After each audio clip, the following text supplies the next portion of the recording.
Nana, me share Annoh-Dompreh ni suban ne ya bebre, but I think that as a NPP empenifo omo fresa because you see we leader e parliament too.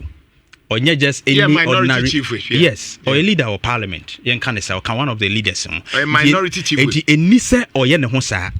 At least leadership come with certain character, certain positioning. Ese oye ohun eda ohun edi wo kwansun kusubi.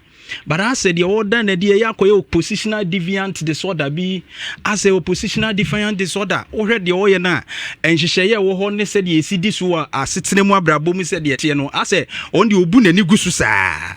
Sabi ubufu a na nkyerɛ sɛ anaasɛ bibi hyewa na nkyerɛ sɛ wo wototo sabi ɛboɔ ɛkɔ park so just because baabi a wogina no as mmarahyɛ bedwani any even part of the leadership in parliament nti yɛ wo kwan sɛ wofa so kasa na wo inciting nkrɔfoɔ sɛ wokɔto no a obi a woyɛ mmarahyɛ bedwani se obi bu mmara so abeka so ye ma mmara no nya adwuma nti wo kra na mokɔ hyɛ mmara nti mo bɛhwɛ sɛ mmara bɛyɛ adwuma no wo se obi mfa mmara nhyɛ ne nsɛm no wonkɔ boa obi ne yam wo obi because bia sɛ nipa kro na fom nti wo fom kunu a onso fom dwa bono kunu ye de obetumi.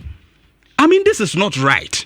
As a member of parliament, honorable member of parliament, you know mete so wo kɔ tutu ne constituency no just say on we nyina ekoso because ya hwe ne han na nipa we okodi nanim pa achewo a ubonse be kakra no wa mu anim ayi dubri se sabi abo apreku hwene kire say wa gu anim ase we ko pa achewo ma wa gu obi anim ase ma me fa yebo ne che wate e me fa hard castle na ye nim se wa hu no se de enkwada sitie no watete nkwada ntie bia wa hu ni suban just say obi kan bibi na na emese oze akweda bre ne mam ne da so yi no fu a oni yi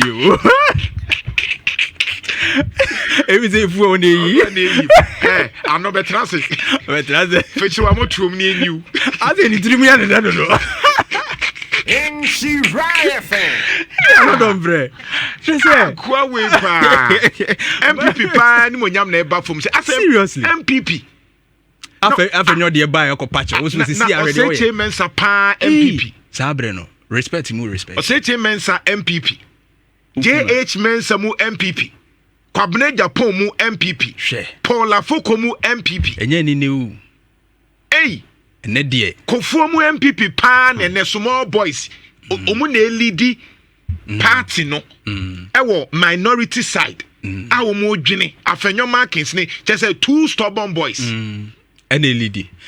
Say akoye janka town group.